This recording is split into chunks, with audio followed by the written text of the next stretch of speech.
ಹಿಂದೂಗಳು ಒಂದಾಗಬೇಕು.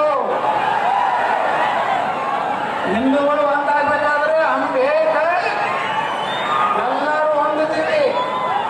ನಾವೆಲ್ಲ ಹಿಂದೂ, ನಾವೆಲ್ಲ ಹಿಂದೂ. ಇನ್ನು ಮೇಲೆ ನಾವು ಎಲ್ಲರೂ ಕೂಡಿ ಪ್ರತಿಜ್ಞೆ ಮಾಡೋಣ. ಯಾರ ಮನೆ ಹಾಕೂ ಅಸ್ಪೃಶ್ಯತೆಯನ್ನು ಆಚರಣೆ ಮಾಡೋದಿಲ್ಲ. ಎಲ್ಲರನ್ನ ನಮ್ಮ ಅಣ್ತಮ್ಮರ ಕರೆದು ಊಟ ಮಾಡಿಸಿ ಅವ್ರ ಜೊತೆಗೆ ನಮ್ಮ ಸುಖ ದುಃಖ ಹಂಚುವಂತ ಕೆಲಸ ಮಾಡಿದಾಗ ಮಾತ್ರ ಇವತ್ತು ಗಣೇಶ ಚತುರ್ಥಿ ಸಾರ್ಥಕ ಆಗ್ತದೆ. ಅದಕ್ಕೆ ಬಂಧುಗಳೇ, ಇವತ್ತೆಲ್ಲ ಇಷ್ಟು ಜನ ಸೇರಿರಲಿಲ್ಲ. ಕೆಲವೊಂದು ಮಂದಿ ಭಯಂಕರ ಎಕ್ಸಿಬಿಷನ್ ಎಲ್ಲೋ